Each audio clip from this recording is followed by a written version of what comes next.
Meu nome é Lúcia, e esta é a história de como a ambição da minha mãe nos condenou a um destino terrível. Tudo começou em nosso pequeno vilarejo de pescadores em Veracruz, onde minha mãe Rosa e eu vendíamos frango e peixe no mercado local. Era um negócio complicado, pois a concorrência era feroz, especialmente com a senhora Paola, a vendedora do porto vizinho. Ela tinha uma clientela fiel e produtos de melhor qualidade. Digo isso com certa vergonha, pois minha mãe não era muito cuidadosa e não se preocupava tanto com a higiene do mercado, ao contrário de minha irmã e eu, que tentávamos manter as coisas em ordem quando podíamos. Ambas estávamos na faculdade e, por isso, raramente podíamos ajudar no mercado. E sempre que íamos, minha mãe se queixava da vizinha, dizendo que ela vendia mais e sempre tinha mais clientes. Apesar de ambos os portos estarem cheios de produtos, a clientela parecia preferir a senhora Paola pela higiene e pelo bom atendimento, o que irritava profundamente minha mãe, que não suportava ver as pessoas ignorando sua barraca e indo diretamente para a vizinha.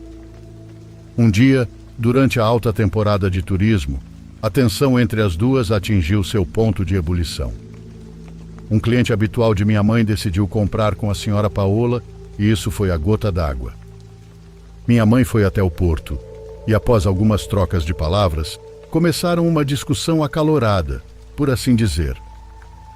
"Você está sempre roubando meus clientes", gritou minha mãe, com o rosto vermelho de raiva.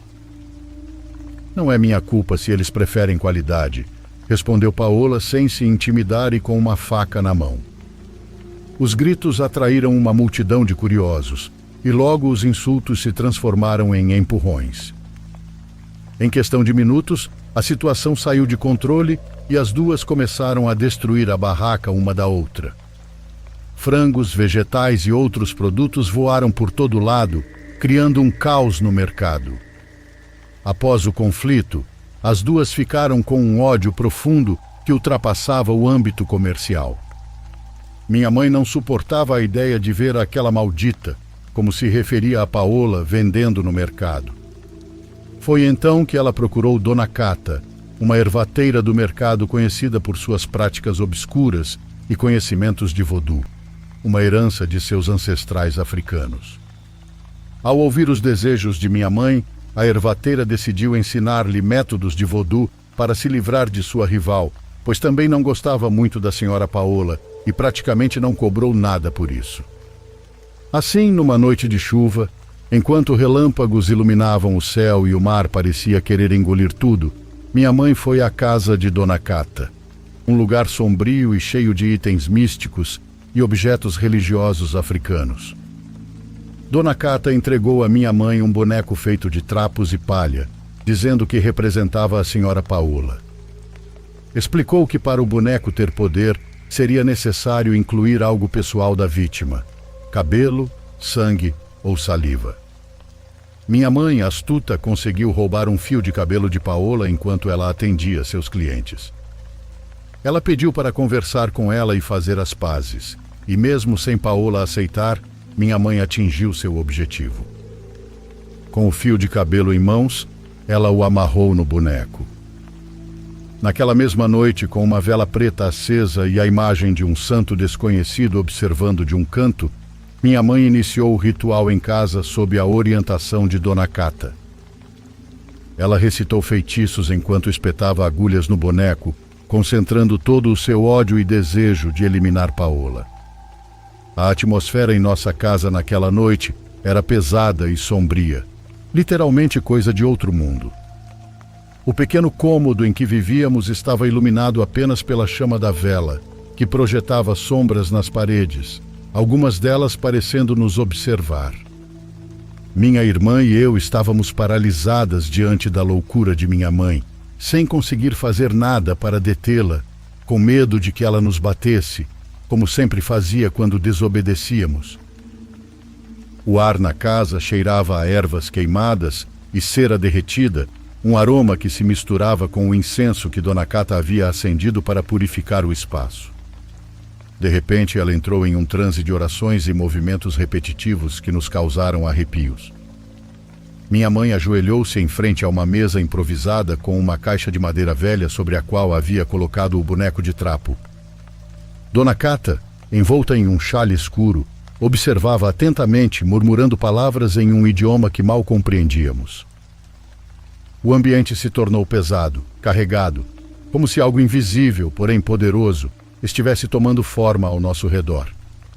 Algo havia sido trazido por aquelas mulheres. Com mãos trêmulas, mas decididas, minha mãe pegou o fio de cabelo e o amarrou ao redor do pescoço do boneco.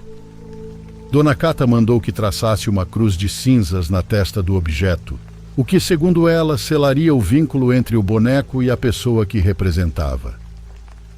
Agora, repita depois de mim, ordenou Dona Cata. Minha mãe começou a recitar as palavras, uma ladainha de maldições e desejos de sofrimento. Cada frase era como uma faca afiada, direcionada ao coração de Paola. Enquanto repetia os feitiços, minha mãe pegava uma agulha longa e a espetava no boneco, primeiro nos braços, depois nas pernas e por fim no peito, onde ficava o coração.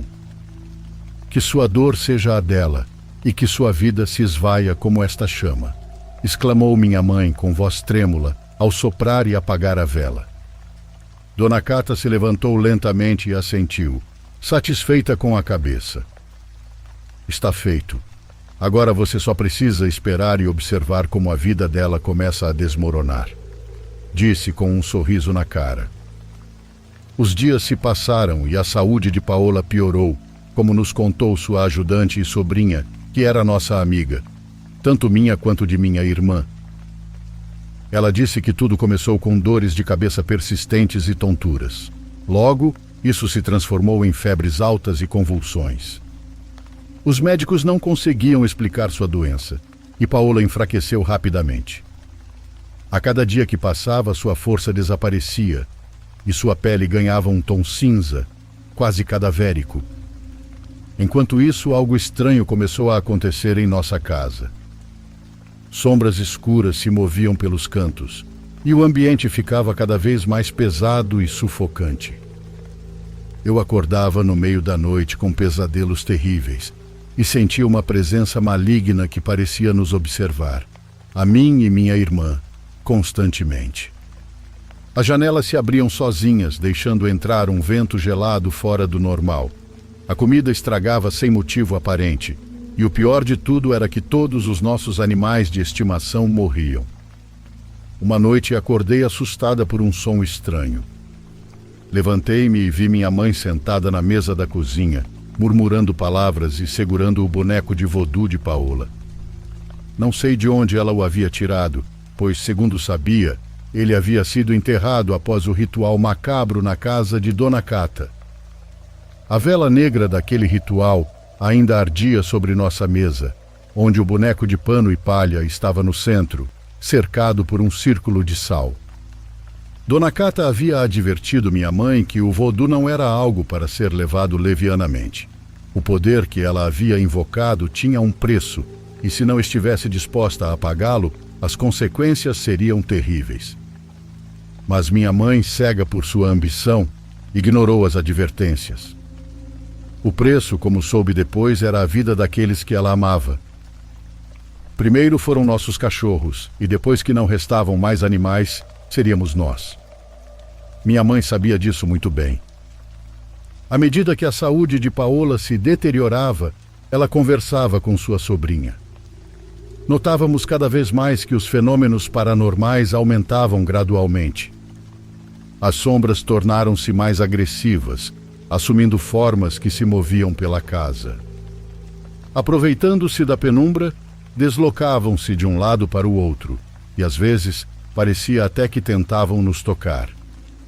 As paredes estalavam e ouvíamos vozes que nos chamavam, igual quando você escuta seu nome e não há ninguém, sabe? Era uma loucura que, aos poucos, foi minando nossa sanidade, nos mergulhando em um turbilhão de terror que não podíamos controlar. Estávamos amaldiçoadas, e até aquele momento, minha mãe não entendia que ela também havia nos prejudicado, a mim e a minha irmã da mesma forma. Quase como uma ironia do destino, Paola morreu em uma noite de muita chuva. A notícia de seu falecimento se espalhou rapidamente, e embora muitos lamentassem sua partida, minha mãe não conseguiu esconder sua satisfação ao ver o lugar de Paola vazio no mercado. Isso era tudo o que lhe interessava, e ela finalmente havia alcançado seu objetivo tão bobo. Mas a vitória de minha mãe foi efêmera. Na mesma noite em que Paola morreu, os tormentos sobrenaturais em nossa casa alcançaram um nível insustentável. As sombras se materializaram em formas impossíveis. Figuras humanoides de olhos brilhantes nos observavam com ódio. Ouvíamos passos pesados no telhado, portas e janelas batiam com força, nos aprisionando dentro. O ar se tornou irrespirável, e uma sensação de desespero tomou conta de nós. Minha mãe começou a adoecer, sofrendo os mesmos sintomas que Paola experimentara: dores de cabeça, febre e convulsões. Mas o pior era a sensação constante de estar sendo observada por aquelas entidades sombrias. Essas coisas a impediam de dormir ou comer. Não conseguia fazer nada sem que essas presenças estivessem ao seu redor o tempo todo. Com muito esforço e tentando desfazer o dano que causara, minha mãe tentou realizar outro ritual para afastar os espíritos malignos. Ela tentou recorrer a Dona Cata, mas a senhora havia desaparecido do povoado, deixando-nos sem guia ou proteção. Uma noite, enquanto tentava dormir, senti uma mão fria tocar meu ombro. Virei-me rapidamente e vi uma figura escura sem rosto inclinada sobre mim. Senti um medo intenso de morrer, e era isso que aquela coisa me transmitia. Gritei, e minha irmã correu para o meu lado, mas a figura já havia desaparecido. A doença de minha mãe progrediu rapidamente, e seus últimos dias foram uma agonia indescritível. O que começou como uma simples dor de cabeça e febre, logo se transformou em algo muito mais sinistro. Sua pele tornou-se mal cheirosa, e seus olhos, fundos e opacos. É triste, mas ela passava as noites se contorcendo na cama, murmurando palavras incoerentes e gritando com alucinações. Cada noite era atormentada por visões de Paola, cujos olhos vazios a encaravam enquanto seu corpo se decompunha. Às vezes ela acordava banhada em suor, assegurando que sentira mãos invisíveis a estrangulando. Outras vezes, levantava-se da cama e corria pela casa, tentando fugir de figuras sombrias que só ela podia ver. Seu delírio intensificava-se a cada dia, e nada do que fazíamos parecia aliviar seu sofrimento. Uma noite, vi uma dessas sombras se materializar na frente da cama de minha mãe. A figura escura, alta e sem rosto, inclinou-se sobre ela e sussurrou no mesmo idioma que a senhora falou naquele dia. Minha mãe deu um grito que nos alertou, enquanto a sombra se dissipava na fumaça do incenso. Essa foi uma das últimas vezes que ouvi a voz de minha mãe. Um dia ela simplesmente desistiu e se enforcou no banheiro.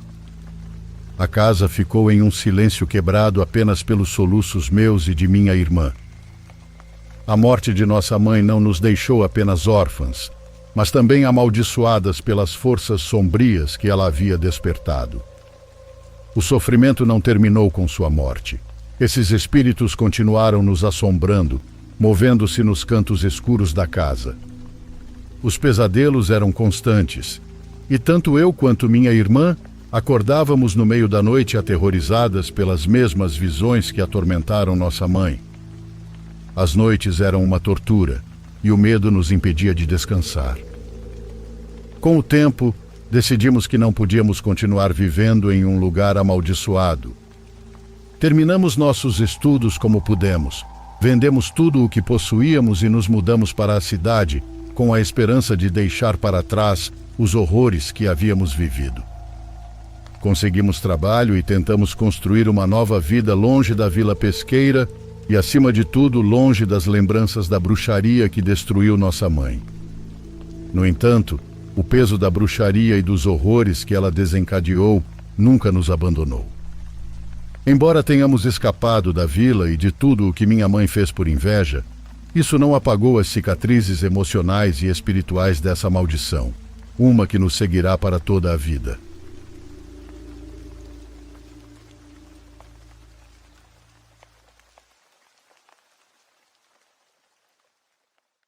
Por favor, curta e se inscreva se você estiver gostando. Agora continuamos.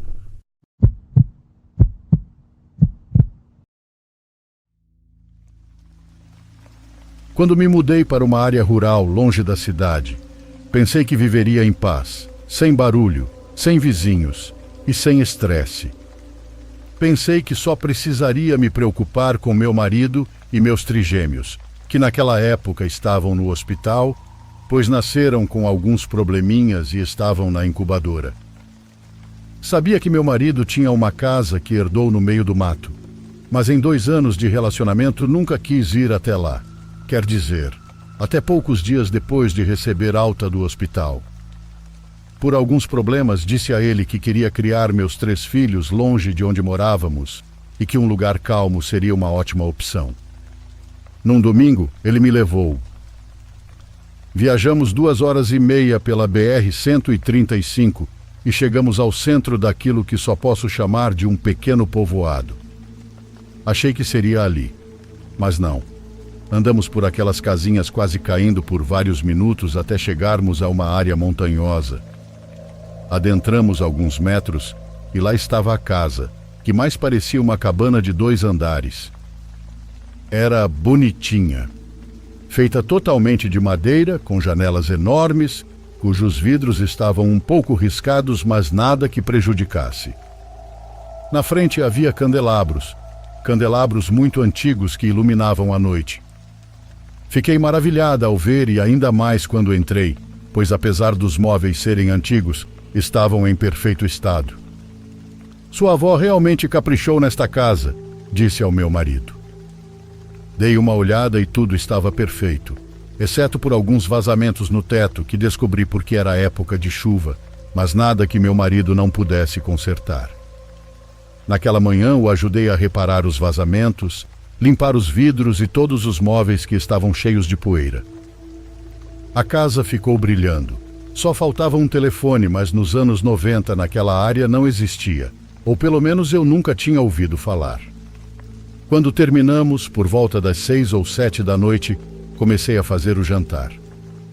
Para aquela noite chuvosa, preparei uma sopa de fubá. Sentamo-nos para jantar e, enquanto comíamos, meu marido quebrou o silêncio. Sorrindo como uma criança, ele me contou que, quando era pequeno, havia rumores estranhos sobre a área, pois as pessoas do povoado diziam que mulheres misteriosas vinham das partes mais altas para levar as crianças. Com isso, a partir das 7 da noite, todos os adultos mandavam seus filhos entrarem. Quando ouvi essa história, fiquei arrepiada, ainda mais agora que era mãe. Mas ele disse que eram apenas invenções, mitos criados pelo povo, já que ele viveu com a avó desde criança e, embora nunca o deixassem brincar com os amigos ao anoitecer, ele nunca viu nada. Sorri e terminei de jantar, assim como ele. Levantei-me da mesa e coloquei as louças na pia. Ali também havia uma pequena janela com cerca de 40 centímetros que dava para um bosque, assim como as outras. Era uma vista linda pela manhã, mas a noite era assustadora. Quando terminei, fui para o andar de cima dormir. Dos 3 quartos que havia, escolhemos o quarto maior da casa, o mesmo onde a avó dele dormia. Naquela noite, já estávamos dormindo quando acordei. Acordei por algum motivo, pois ouvia algo que não devia estar acontecendo.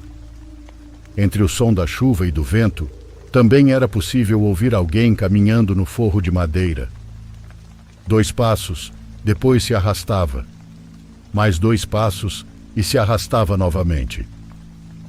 Acordei meu marido e, quando ele despertou, disse-lhe que alguém estava andando dentro do forro, que alguém havia entrado.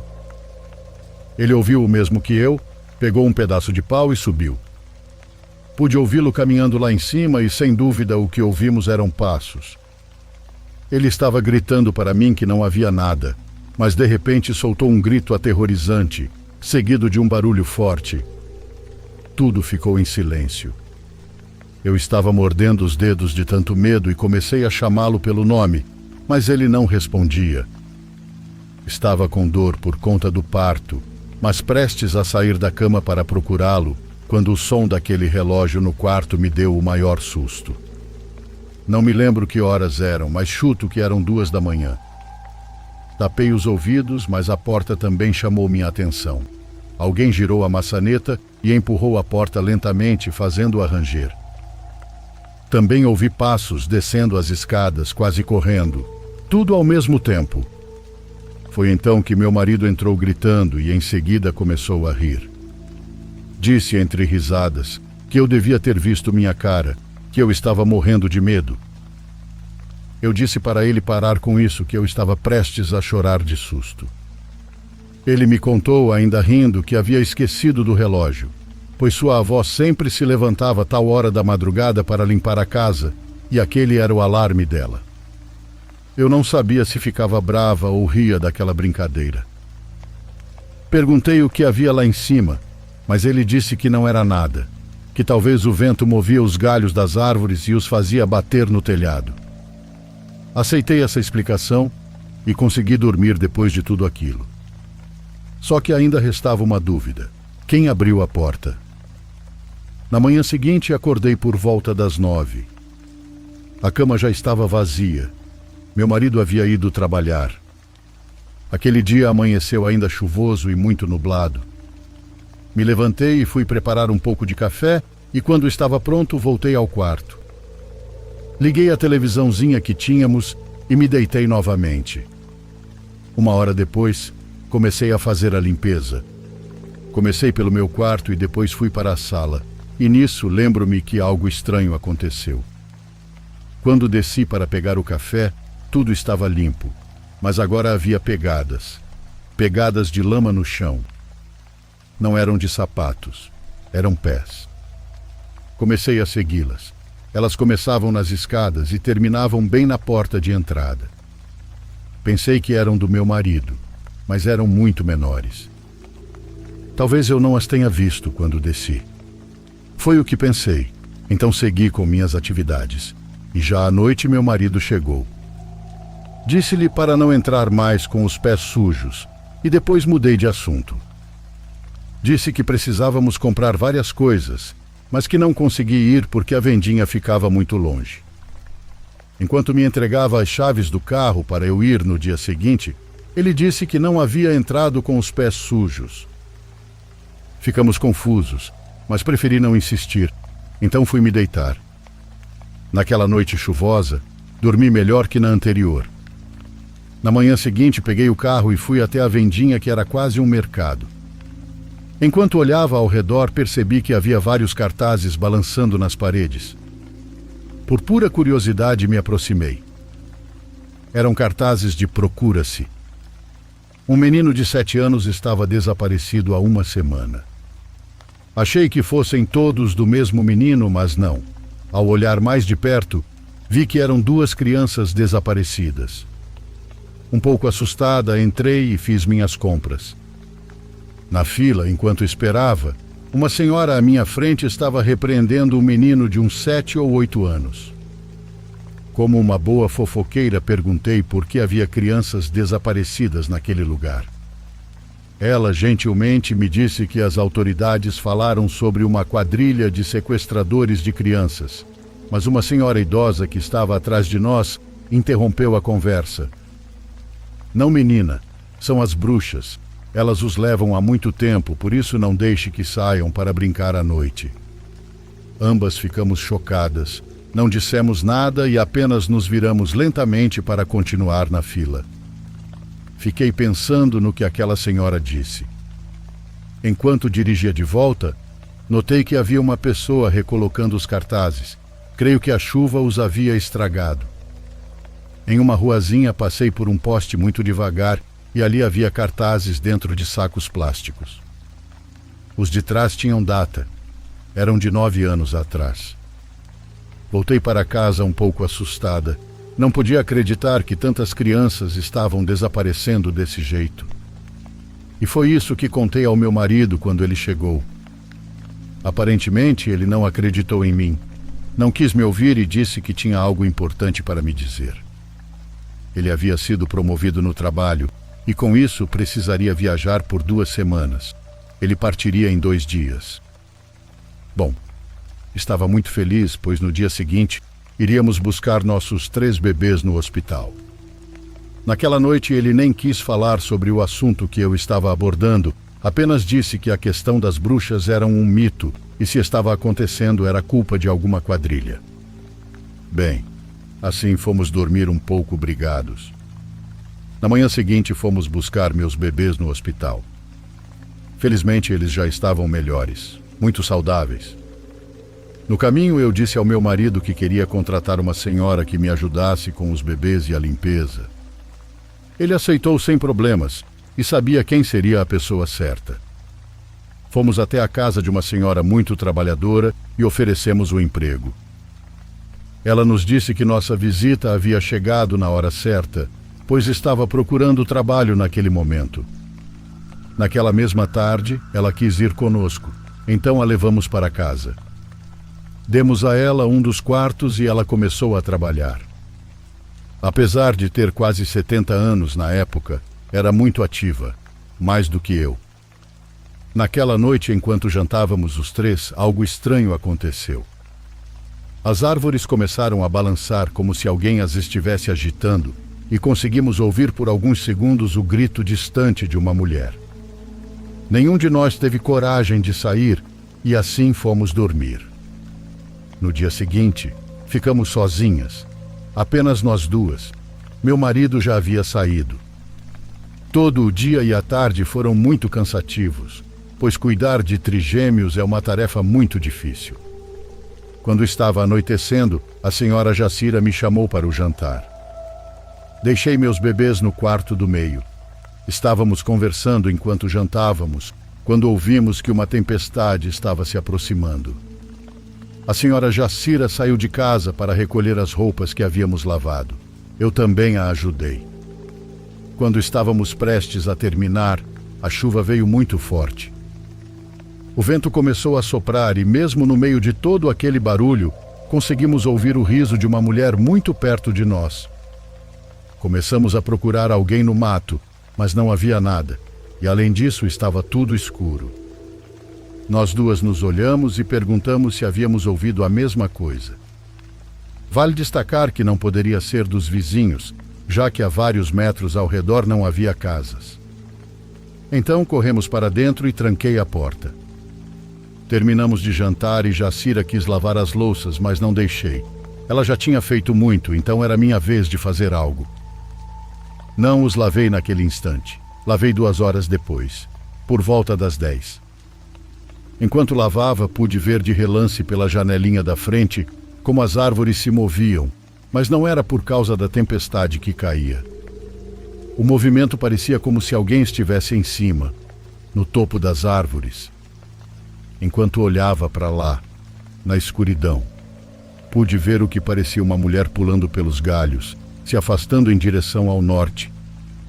Eu não disse nada. Não queria parecer louca diante da Jacira, então lavei os pratos rapidamente e, confusa, subi para descansar.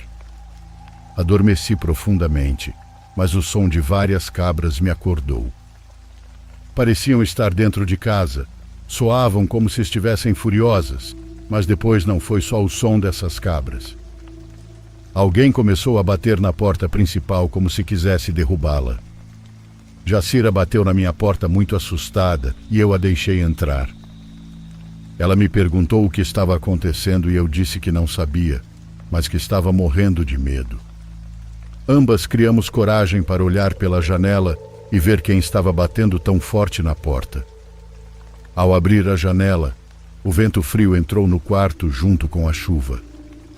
Ao olhar para baixo, vimos como uma cabra, apenas uma, fazia o som de muitas. Vi que ninguém estava na porta e me afastei da janela. A senhora Jacira ficou alguns segundos a mais e de repente ouvimos novamente o som estranho que aquele animal fazia. Jacira, naquele momento, começou a gritar e a agitar os braços. Eu olhei, mas ao olhar para baixo, não havia mais nada. Aterrorizada, afastei a senhora da janela e a fechei. Meus filhos começaram a chorar e fui ver o que havia acontecido. Eu os acalmei. Em poucos minutos consegui. Nesse momento, Jacira entrou no quarto e me pediu desculpas, mas disse que viu aquela cabra correndo em direção à mata. Mas que não o fez de 4 patas. Ela o fez ereta, de pé sobre 2 patas, como se fosse um humano. Eu não disse nada. Aquilo me arrepiou, mas disse a ela para ir dormir, pois eram 3 da manhã e precisávamos descansar. Ela foi para o quarto dela e eu fiquei com meus bebês. Durante a madrugada pensei que talvez, por causa da escuridão, ela tivesse visto errado, ou que talvez fosse porque ela havia acabado de acordar. Não queria acreditar que algo de outro mundo estava nos acontecendo. Naquela madrugada adormeci profundamente. Acordei por volta das 8 da manhã, quando um dos meus bebês começou a chorar, seguido do outro e depois do terceiro. Comecei a alimentá-los e, enquanto fazia isso, Jacira bateu na minha porta. Ela trouxe meu café da manhã na cama e pediu desculpas pelo que aconteceu de madrugada. Disse que pensou bem e que talvez tivesse visto errado, que aquilo não existia. O dia transcorreu de maneira normal, mas quando a noite caiu voltou a chover forte e, estando jantando na sala, começamos a ouvir no forro, novamente aqueles passos, como se arrastassem os pés. Aquelas pegadas se aproximavam lentamente até a porta e foi nesse momento que ouvimos alguém descendo correndo a toda velocidade as escadas. Não sei de onde tirei coragem, mas sem medo subi para o 2º andar. Pensei que encontraria algum ladrão, mas foi pior. Encontrei algo verdadeiramente assustador e que me faz chorar às vezes quando me lembro disso. Ali na minha frente estava uma mulher negra, muito suja, com o que no mesmo instante me pareceu sangue. Ela pulou a janela do 2º andar como se fosse um menino, como se aquela janela não fosse nada. Nisso corri até a abertura desesperada e vi mais adiante que ela estava indo na direção de outra pessoa. Ouvi Dona Jacira gritar, mas o que estava nas mãos daquela mulher, uma mulher branca, sem roupas, me fez virar uma estátua. Me dói dizer isso, mas nas mãos daquele demônio de pessoa estava um recém-nascido decapitado, sendo segurado pelos pés. Como se ligasse um interruptor na minha mente, me lembrei dos meus filhos e fechei a janela com força enquanto elas começaram a andar para a floresta. Saí correndo para fora do quarto e trombei com Jacira, que gritava ter visto a cabra andando em 2 patas perto do tanque. Com 1000 pensamentos, só pedi que, por favor, ela verificasse se todas as portas estavam fechadas, e juntei meus filhos em meu colo. Chorando sem parar, eu não acreditava no que tinha visto. Quando Jacira veio até mim, contei o que havia acontecido. Lhe expliquei que havia uma mulher dentro da casa e outra do lado de fora segurando uma criança morta. Ela ficou sem palavras e, como eu estava chorando, me abraçou dizendo que nunca tinha visto nada parecido com o que estava acontecendo naquele lugar. Bom, ficamos acordadas a madrugada inteira, e a única coisa estranha que aconteceu foram gritos que ouvimos ao longe, gritos que me arrepiava por inteira. Já de manhã pedi, por tudo que fosse mais sagrado, que Jacira desse um jeito de ligar para meu marido, pedindo que ele voltasse urgentemente para casa. Após umas 2 horas, ela voltou e disse que havia conseguido contato com meu marido. Ele chegou desesperado na parte da tarde e fui seca e grossa com ele, dizendo que precisávamos ir à polícia e sumir daquele maldito lugar. Sim, eu expliquei o que havia acontecido, mas ele não acreditou completamente nas minhas palavras, muito menos que Jacira havia visto uma cabra andando em 2 patas. Passamos aquela última noite de forma normal, e na manhã seguinte arrumamos nossas coisas para ir embora daquele lugar. Deixamos Dona Jacira em sua casa e me lembro de ter pago seu serviço em ouro, pedindo desculpas por tê-la metido nisso. Ela era um amor de pessoa e eu gostaria muito de ter convivido mais com ela. Assim que conseguimos, fomos até a sede da polícia e registramos o que me havia acontecido. Claro, não mencionei a cabra andando em 2 patas, mas sim o que eu havia visto. o que haviam feito com a pobre criança. O policial, um homem bem rude, me disse que isso era uma ocorrência muito grave e se eu estava certa do que estava fazendo. Disse com toda a certeza do mundo que sim, que se não fosse a forte chuva daquela noite, possivelmente haveria sangue como prova no terreno. Ele me olhou ainda sério e me pediu um número para que pudesse ligar depois de uma primeira investigação. Dei o número, mas nunca recebi essa ligação. Nem fui atrás para saber o que aconteceu, pois meu marido acabou vendendo o lugar. Fiquei todos esses anos com isso corroendo minha mente, e me dói saber que um ser tão puro teve que passar por isso. Me dói saber que existem pessoas como essas nesse mundo, se é que podemos chamar isso de pessoa.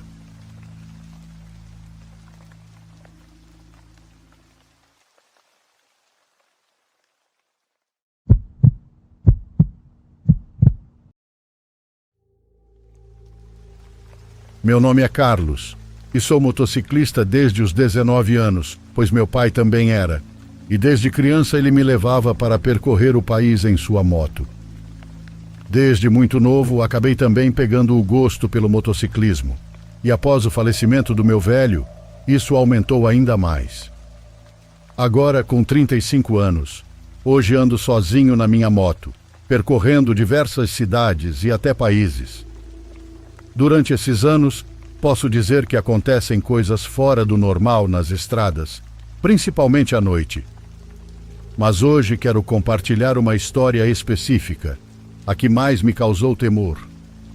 Não me considero uma pessoa medrosa, nem alguém que se assusta fácil, mas essa experiência realmente me arrepiou e me fez se sentir intimidado e muito aterrorizado. Isso aconteceu há 5 anos, quando estava prestes a completar 30, e decidi fazer uma viagem ao Paraguai. Saí da minha cidade em direção ao país vizinho, pensando em dormir em motéis de beira de estrada até chegar ao meu destino. Na primeira noite, obviamente ainda no Brasil, eu já estava muito cansado. Era de madrugada e estava quase dormindo na direção, o que considerei muito perigoso para continuar.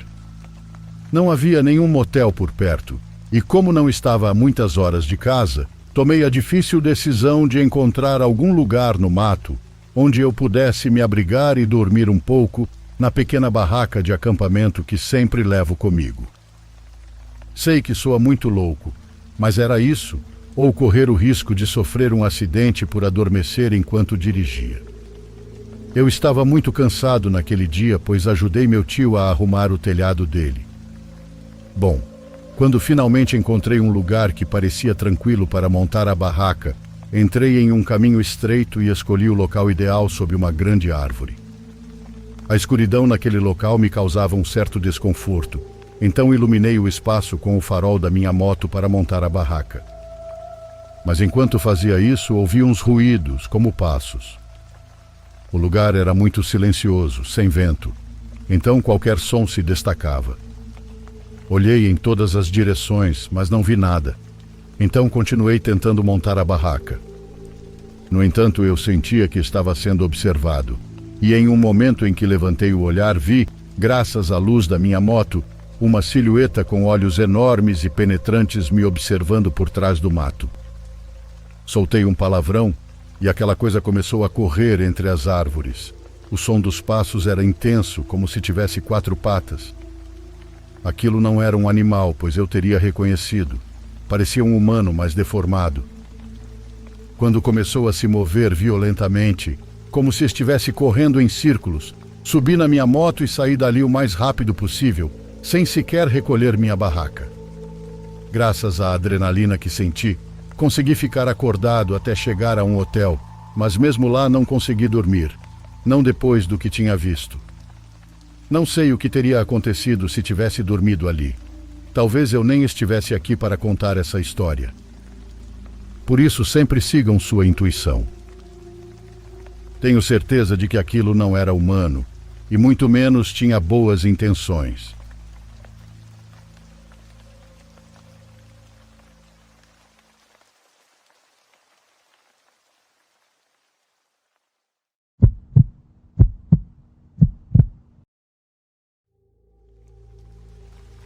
Há aproximadamente 2 anos, eu viajava com minha namorada na minha moto.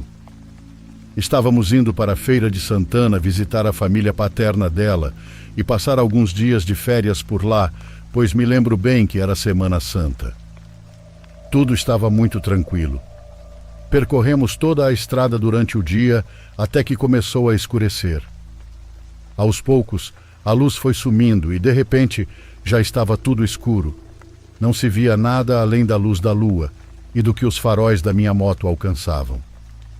Minha namorada ficava muito nervosa ao viajar de moto à noite. Era algo que ela não gostava nem um pouco, pois tinha medo da escuridão do mato e também dos animais.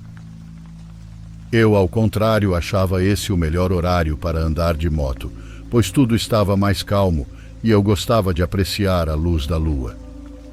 Mas toda essa tranquilidade que em algum momento cheguei a sentir desapareceu por completo depois do que vivemos. Quando estávamos percorrendo um trecho daquela estrada, vimos uma mulher parada à beira do caminho. Ela gritava por ajuda, dizendo que a ajudássemos a encontrar seu bebê. Eu, claro, não pensava em parar, pois era perigoso fazer isso em uma situação tão estranha. Poderia ser alguma armadilha para nos assaltar ou algo assim. Mas minha namorada insistiu que devíamos parar para ajudá-la, ou pelo menos perguntar o que tinha acontecido.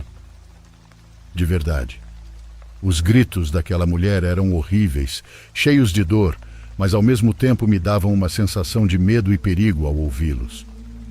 Comecei a frear só para agradar minha namorada, pois sabia que ela não me perdoaria se não ajudássemos aquela mulher.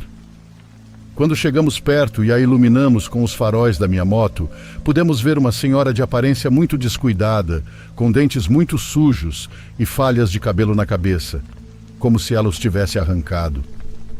No momento em que nos viu de frente, sua expressão de choro e dor mudou completamente.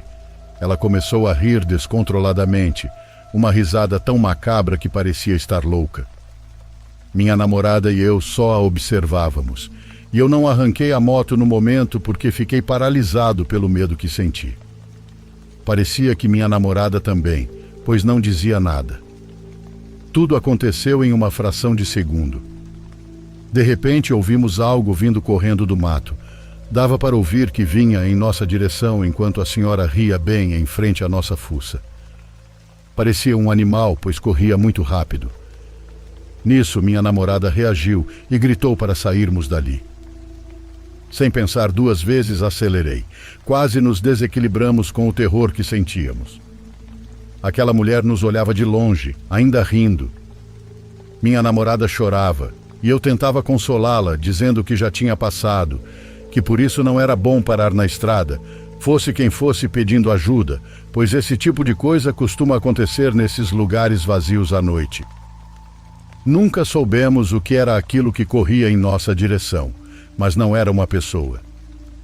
Acreditamos que aquela mulher atraía as pessoas para que aquela coisa pudesse capturá-las. Vocês me digam qual é a sua teoria, mas seja o que for, aquilo não era nada bom.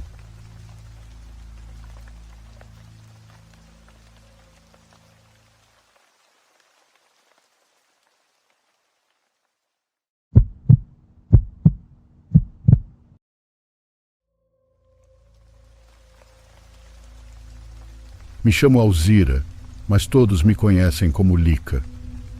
Tenho 52 anos e sou natural de Serquilho. A história que quero contar aconteceu há muito tempo, já que me casei nova. Éramos eu, meu marido e meu filho. Morávamos em um lugar tipo sítio, com poucas casas, um lugar tranquilo, embora um pouco deteriorado pela falta de zelo das pessoas. Para nós era perfeito. Havia uma escola não muito longe, e meu marido trabalhava arrumando caminhões de cana a menos de 30 minutos a pé. Desde que chegamos, o lugar me pareceu abençoado. Sentíamos que estávamos finalmente acomodados. Vivíamos antes com meus sogros, e a diferença agora era notável. Tínhamos muito terreno livre, e em um canto ficava o lugar de lavar roupas, que era a única coisa compartilhada. Estava rodeada por plantas, árvores, e algumas coisas para comer, como couve, por exemplo. O que vou contar é algo que até hoje não consigo explicar. Ocorreu quase 2 meses depois que nos mudamos para lá. Começou um dia em que meu marido voltou para casa depois do trabalho. Ele estava um pouco cansado, abriu o portão de madeira com arame e entrou. Cruzou o terreno em direção à nossa casa, passando pelo lugar que lavávamos roupa. De longe, algo chamou sua atenção, um movimento pelo canto do olho. Foi então que ele a viu. Uma figura alta e magra estava de pé ao lado do tanque, onde também havia varais para pendurar roupas. Era uma mulher e estava a alguns metros, de costas para ele. Ele pensou que fosse uma das vizinhas, mas o que chamou sua atenção foi o quão magra ela era. Ela vestia um longo vestido velho que deixava os ombros descobertos e estava inclinada sobre o tanque, esfregando algo. Meu marido se sentiu estranho, como se seu corpo de repente ficasse rígido. Ele não tirava os olhos dela, esperando que a qualquer momento ela fizesse algo, mas a permaneceu imóvel como um boneco. Isso o preocupou porque não havia ninguém com essas características, pelo menos não que ele conhecesse. Ele teve medo da ideia de que outra pessoa pudesse ter entrado na propriedade sem autorização, e caso acontecesse algo, já que ele a viu, sobrasse para nós. Ele diz que pensou em dar boa noite, mas não estava suficientemente perto para isso e também não queria parecer forçado. Ele se aproximou da nossa casa e abriu a porta. Notei que ele estava estranho. Havia algo em seu rosto. Parecia assustado. Perguntei se havia algo de errado. Tem uma mulher ali, me dá uma sensação estranha. Está ao lado do tanque de lavar roupas, ele respondeu. Abri a porta e olhei para fora. O lugar estava vazio. Ele jurou que a tinha visto. Para mim parecia algo normal. Supus que poderia ser alguma vizinha ou alguém de visita. Provavelmente não havia motivo para se preocupar. Os dias, as semanas se passaram e lembro que, naquela ocasião, era minha vez de lavar a roupa. Como o lugar era compartilhado, todos usavam, e como não tínhamos tanquinho de bater nessa época, tínhamos que lavar à mão. Ao escurecer era o momento perfeito para ter o lugar só para mim. Fazia isso com frequência e nunca me aconteceu nada estranho até aquela noite. Eram quase 10h30 quando saí para fora. O lugar era um espaço apertado, com 2 velhos tanques quebrados e com varais pendurados de parede a parede. Coloquei meu balde de roupas de lado. Não eram muitas, mas as poucas que tinha, principalmente do meu marido, estavam muito sujas. Comecei a lavar. Quando estava terminando, percebi que a roupa que tirei do meu filho de manhã não estava lá. Lembrei que a havia deixado atrás da porta do banheiro, então voltei para pegá-la e aproveitei para comer uma bolacha que meu marido me havia trazido. Quando saí de casa, levantei o rosto em direção ao tanque. Havia uma mulher de pé com os braços levantados, parecia estar pendurando alguma roupa. Achei bizarro, não haviam se passado nem 5 minutos desde que entrei em casa. A fraca luz da lâmpada amarela refletia em sua pele, que era muito, mas muito pálida. Me aproximei, dei boa noite, mas não houve resposta. Seu cabelo parecia sujo, oleoso, e até mesmo a roupa que ela usava parecia em mau estado. Isso me deixou preocupada. Pensei na possibilidade de algum sem-teto agressivo ter entrado, algo que já havia acontecido antes. Ela levantava as mãos perto dos varais como se realmente estivesse pendurando algo, mas não havia nada, fazia isso no ar. Estando perto, pude ver mais detalhadamente seu corpo. Ela era muito magra, os ossos chegavam a marcar. Não podia ver além de suas pernas porque o tanque bloqueava minha visão.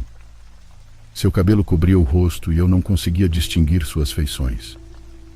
Enquanto lavava a roupa do meu filho, agora no outro tanque, a observava de butuca. Havia algo nela que chamava muito a minha atenção. Suponho que era a maneira como ela agia. A mulher não disse nada e seus movimentos eram praticamente mudos. Terminei de repassar a roupa do meu filho e me aproximei dos varais para pendurá-la. Para isso, tinha que contornar o outro tanque. Foi então que pude vê-la completamente. Seus pés não tocavam o chão. Soltei um grito, deixei até cair a roupa, O coração quase saiu do peito. Andei para trás, abaixei o olhar. Não conseguia levantar o rosto de novo, não queria vê-la. Caminhei de volta para casa. O trajeto era de apenas alguns metros, mas me pareceu levar minutos. Pensei em correr, mas sentia que aquela mulher perceberia meu medo e viria atrás de mim. Não conseguia acreditar no que tinha presenciado, era impossível. Abri a porta e entrei correndo. Meu marido estava na cozinha lendo a Bíblia. Quando me viu, perguntou o que aconteceu. Demorei para organizar minhas ideias, mesmo assim contei o que vi, aquela mulher flutuando perto do tanque de lavar roupas. Ele me olhou e perguntou se eu estava certa do que vi. Irritada, numa mistura de emoções, respondi que sim. Era claramente uma mulher. Esteve na minha frente por muito tempo. Meu marido abriu a porta e saiu para fora.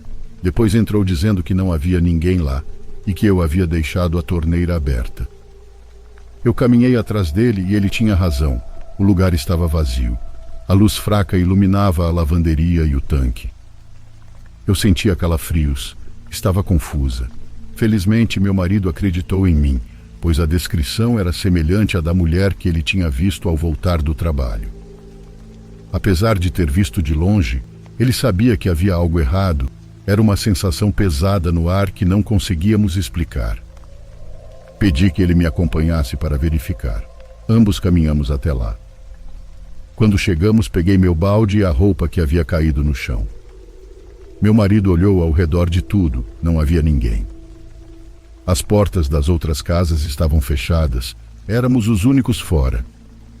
Pensei em falar com a mulher, esposa do patrão, mas meu marido comentou que não achava que ela pudesse fazer algo.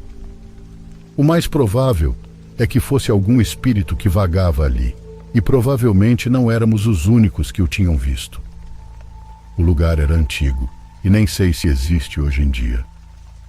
Meu marido sempre dizia que um morto não poderia nos fazer mal. Eu tinha medo, mas preferia rezar e deixar as coisas assim. Perdi o hábito de ir lavar a roupa à noite e comecei a acreditar que havia uma razão pela qual os vizinhos também não faziam isso. Depois de um tempo, conversei com uma moça que também vivia ali. Era quase minha vizinha. Ela estava esperando um filho. Tinham mais tempo morando lá do que nós, mas também eram relativamente novos. A moça me contou sobre uma experiência parecida que seu marido teve. Ele também tinha visto aquela mulher. Ela disse na época que quando o rapaz saía para comprar algo à noite, às vezes via uma sombra ao fundo. Sempre que focava os olhos era a mesma, uma mulher que parecia estar pendurando roupa. No início, ele se sentia incomodado porque a cumprimentava e nunca respondia. Além disso, a forma como ela estava parada era anormal, como se estivesse ligeiramente torta. Ela me contou que, com o passar das semanas, as aparições se tornaram menos frequentes, até o ponto de não vê-la mais. Mesmo assim, não gostavam de se aproximar daquele lugar à noite, pois isso os deixava muito desconfortáveis.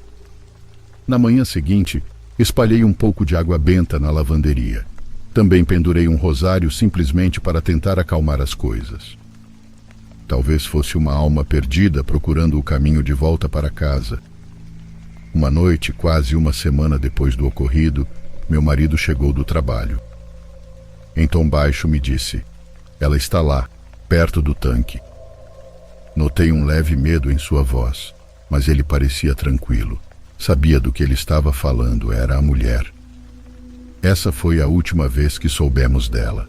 Não a vimos mais durante os 2 anos que moramos lá. Também não descobrimos se os outros vizinhos tiveram experiências parecidas, e eu preferia não falar sobre o assunto. Não queria que ela aparecesse novamente.